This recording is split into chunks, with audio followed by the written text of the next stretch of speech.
할렐루야. 말씀의 은혜 받으시기 바랍니다. 말씀의 은혜 받으실 줄 믿습니다.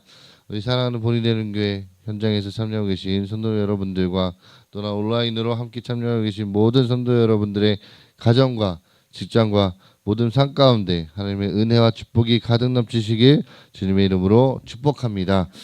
오늘 함께 나눌 말씀의 제목은 선한 일에 힘쓰는 자가 되자라는 제목으로 함께 말씀을 나누고자 합니다. 한 가지 이야기로 시작하려고 합니다. 여러분, 두 명의 굴뚝 청소부가 있었습니다. 그 둘은 같은 굴뚝을 청소하고요. 나왔는데 한 명의 얼굴은 굉장히 깨끗한 반면에 다른 한 명은 이제 더러워진 것입니다. 여러분, 그렇다면 얼굴이 깨끗한 사람은 더러운 사람을 보면서 어떻게 했을까요? 여러분이라면 어떻게 생각하면 했을지를 생각하면서 마음속으로 한번 대답해 보시기 바랍니다. 자, 첫 번째, 얼굴이 더러워졌다고 놀립니다. 자, 두 번째, 왜 얼굴에 표시를 내면서 일을 하냐라고 비난합니다. 세 번째, 혹시 자기 얼굴도 더러워지지 않았는지 확인합니다. 마지막 네 번째는요, 그냥 아무렇지 않은 듯이 그냥 무시하고 지나갑니다. 여러분들은 몇 번의 선택을 하시겠습니까? 이 이야기의 주인공은 3번을 선택하게 됩니다. 자기 얼굴도 더러워졌을 것이라 라고 생각하면서 얼굴을 씻으러 갑니다. 이 이야기는 상대방의 허물을 보고 놀리거나 비난하는 것이 아니라 자신을 먼저 돌아봐야 한다는 것을 말해주고 있습니다. 여러분, 오늘 본문 말씀은요, 믿음의 사람이 믿지 않는 사람을 어떤 태도로 대해야 하는지를 말해주고 있습니다. 여러분, 그 시작은 2절 말씀인데요. 본문 2절인데요. 우리 2절 말씀 다시 한번 읽겠습니다. 본문 2절입니다.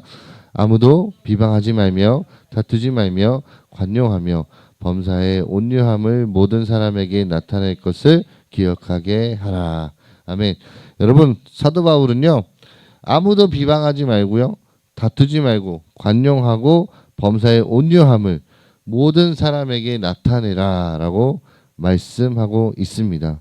여러분, 여기서 말하는 모든 사람은요, 믿는 자들이나 아니면 같은 교회를 다니는 사람들만이 아니라 믿지 않는 이유까지 포함하는 말입니다. 그래서 모든 사람이라고 표현하게 되는데, 이 위의 이야기처럼 앞서 이야기 말씀드린 것처럼 그들의 허물을 들추어내고 놀리고 비난하지 말라라고 말씀하고 있는 것입니다. 도리어 모든 일의 온유함을 그 사람에게 보여줘야 한다라고 말합니다. 여러분, 우리가 교회에 있을 때뿐만 아니라 가정에 있든 직장에 있든 어디에 있든지 간에 우리의 온유함을 보여줘야 하는 것입니다. 여러분, 야고보서 3장 13절 말씀에서도 다음과 같이 말하고 있습니다. 야고보서 3장 13절 말씀 우리 함께 읽겠습니다. 너희 중에 지혜와 총명이 있는 자가 누구냐? 그는 선행으로 말미암아 지혜와 온유함으로 그 행함을 보일지니라. 아멘. 여러분, 어리석은 자는 다른 사람의 허물을 조롱하고 비난하지만요, 지혜로운 사람은 온유함으로 행한다는 것을 말씀하고 있습니다. 여러분, 그렇다면 우리는 믿지 않는 사람들과 함께 살아갈 때에 어떤 태도로 살아가야 할까요? 세 가지 태도로 한번 알아보도록 하겠습니다. 첫 번째, 우리가 함께 살아갈 때 어떤 태도를 가져야 할까? 첫 번째, 우리는 은혜로 구원받은 사람임을 기억해야 합니다. 본문 3절 말씀을 우리 함께 다시 한번 읽어볼까요? 본문 3절입니다. 우리도 전에는 어리석은 자여 순종하지 아니한 자여 속은 자여 여러 가지 정욕과 행락에 종노릇한 자여 악독과 투기를 일삼은 자여 가증스러운 자여 피차 미워한 자였으나. 아멘. 여러분, 말씀에서 우리를 어떤 사람으로 말하고 있습니까? 우리도 믿지 않는 사람들과 마찬가지로 죄를 범하고 하나님 앞에 가증스러운 존재였다라고 말씀하고 있습니다. 여러분, 이 정도의 차이만 있을 뿐이지 죄인이라는 점은 같다라는 말씀입니다. 여러분, 우리나라 말로 이런 말이 있잖아요. 도토리 기재기라는 말이 있잖아요. 그 말처럼 세상 사람들과 크게 다를 것이 없었다라는 것을 말해줍니다. 그리고 4절과 5절 말씀도 한번 다시 읽기를 원하는데요. 4절과 5절 말씀입니다. 우리 구주의 하나님의 자비와 사람 사랑하심이 나타날 때에 우리를 구원하시되 우리가 행한 바 의로운 행위로 말미암지 아니하고 오직 그의 궁일하심을 따라 중생의 시승과 성령의 새롭게 하심으로 하셨나니. 아멘. 여러분, 성경은요, 하나님이 죄인이었던 우리를 사랑하셨고 오직 하나님의 은혜로 구원하셨다라고 말씀합니다. 우리는 우리의 행위로 구원받은 것이 아니라 하나님의 은혜로 구원받았음을 잊지 말아야 합니다. 여러분, 우리가 우리의 이웃보다 더 도덕적이거나 윤리적이어서 우리가 구원을 받은 것이 아닙니다. 우리가 다른 애들보다 더 매력적이어서 구원을 받은 것도 아닙니다. 오직 자격 없는 자에게 주시는 그 하나님의 은혜로 우리는 구원받은 것입니다. 이 사실을 기억하지 않으면 2절의 말씀처럼요, 우리는 서로 비방하고 다투게 됩니다. 하지만 우리가 은혜로 구원받은 사람이라는 것을 기억한다면 이웃을 함부로 비방하거나 다투지 않게 될 것입니다. 여러분, 하나님이 우리에게 은혜를 주신 이유가 무엇일까요? 성경 말씀해 보시면 우리 구주 예수 그리스도로 말미암아 우리가 그 성령을 풍성히 부어주사 우리로 그의 은혜를 힘입어 의롭다 하심을 얻어 영생의 소망을 따라 상속자가 되게 하려 하심이다 라는 말씀으로 우리에게 주신 이유를 설명하고 있습니다. 여러분, 하나님은 우리를 하나님 나라의 상속자가 되게 하시기 위해서 은혜를 주셨다라고 말씀하고 있습니다. 여러분, 상속자는 어떤 사람입니까? 상속자는요, 부모님의 그 수고와 애씀으로 만들어진 재산을 은혜로 받은 사람입니다.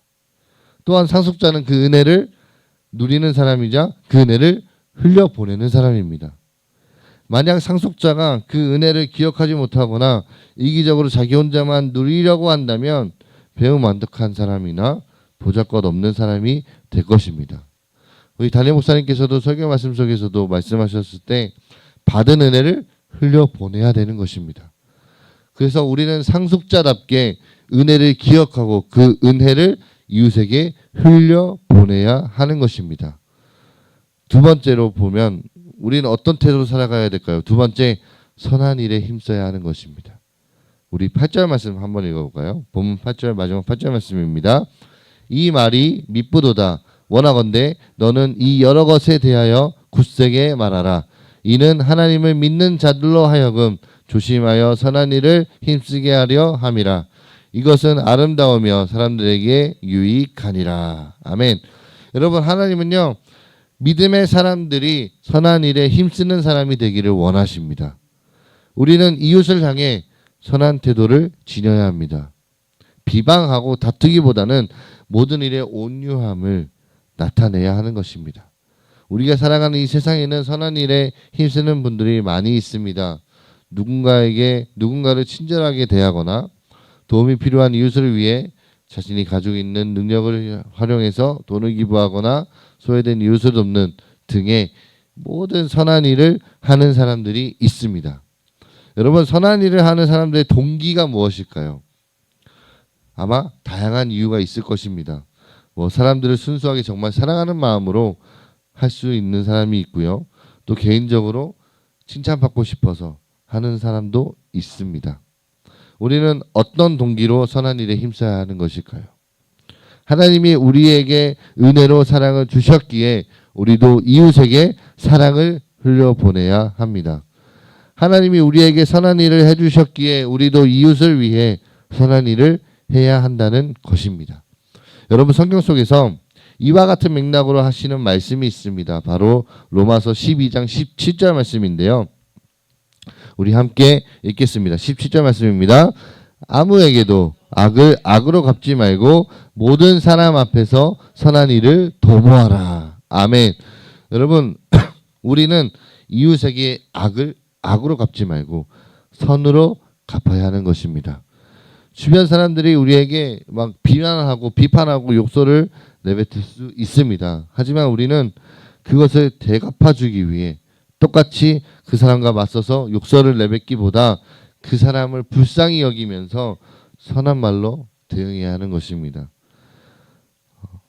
다른 강한 자가 약한 자를 괴롭힐 때 또 우리가 덩달아 같이 행동해서는 안 됩니다.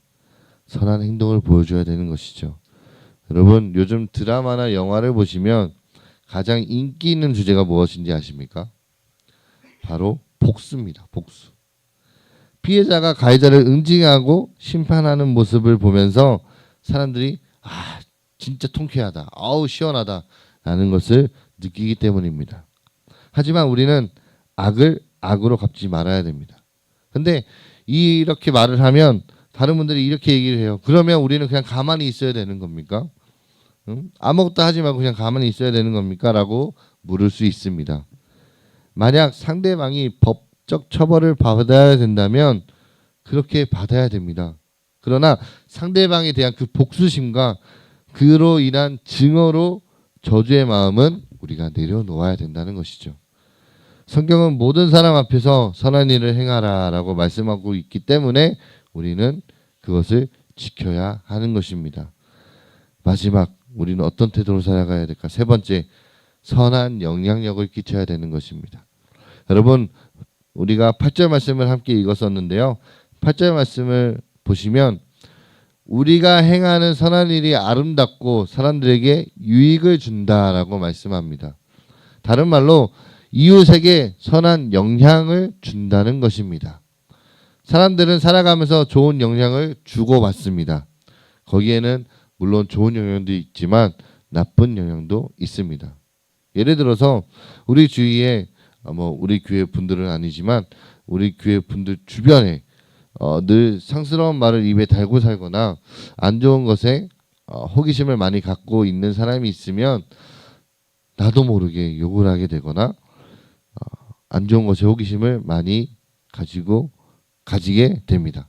또 주위 사람들이 자꾸 서로 비방하고 다투면 나도 거기에 동참할 수 있게 되는 것이죠. 여러분 사람은요 왜 그럴까요? 주변 영향을 많이 받기 때문입니다. 우리는 주위 사람의 안 좋은 영향을 받는 자리에 머물러 있어서는 안 됩니다. 우리가 오히려 그들에게 선한 영향력을 끼쳐야 되는 것이죠. 욕설이 있는 곳에 하나님의 사랑을, 또 안 좋은 것에 대한 호기심이 있는 곳에 하나님의 말씀을, 서로 비방하고 다투는 곳에 하나님의 은혜를 전파하고 보여줘야 하는 것입니다. 그것이 진정한 아름다운 일이고요. 이웃에게도 유익한 일입니다. 여러분 부르신 곳에서라는 찬양이 있습니다. 그 찬양의 가사를 보시면 부르신 곳에서 나는 예배하네. 어떤 상황에도 나는 예배하네 라는 가사가 있습니다. 우리가 부름받은 자리에서 참으로 하나님을 예배하는 자가 되어서 선하고 아름다운 일에 우리는 힘써야 하는 것입니다. 말씀을 정리하겠습니다. 사랑하는 본이 되는 게 성도 여러분들, 우리는 누군가를 비방하거나 다투는 일에 힘쓰기보다 이웃을 사랑하고 선한 일을 하는데 우리는 힘써야 하는 것입니다. 왜일까요? 우리는 하나님의 그 무한한 사랑과 은혜를 받은 사람들이기 때문입니다. 우리는 사람들에게 선한 일을 할 때 칭찬받거나 나를 뽐내기 위해서가 아니라 나의 이 위상을 높이려고 하는 것이 아니라 하나님이 나를 먼저 사랑해 주신 것을 우리는 기억해야 합니다. 받은 사랑을 흘려보내는 마음으로 이웃들에게 사랑을 전해야 합니다. 이웃에게 좋지 않은 영향을 계속해서 주거나 받지 말고 좋은 영향력을 행사하는 저와 여러분들이 되었으면 좋겠습니다. 이것이 바로 아름다운 일이고 사람들에게 진정으로 유익한 일이기 때문입니다. 하나님은 우리에게 선한 일을 행하신 진정한 분이십니다. 죄인인 우리를 사랑해 주시고 우리를 구원해 주셨으니까요. 진정한 하나님의 사랑을 받은 자답게 우리 모두 부르신 곳에서 선한 일을 행하는 저와 여러분들이 되시길 주님의 이름으로 축복합니다.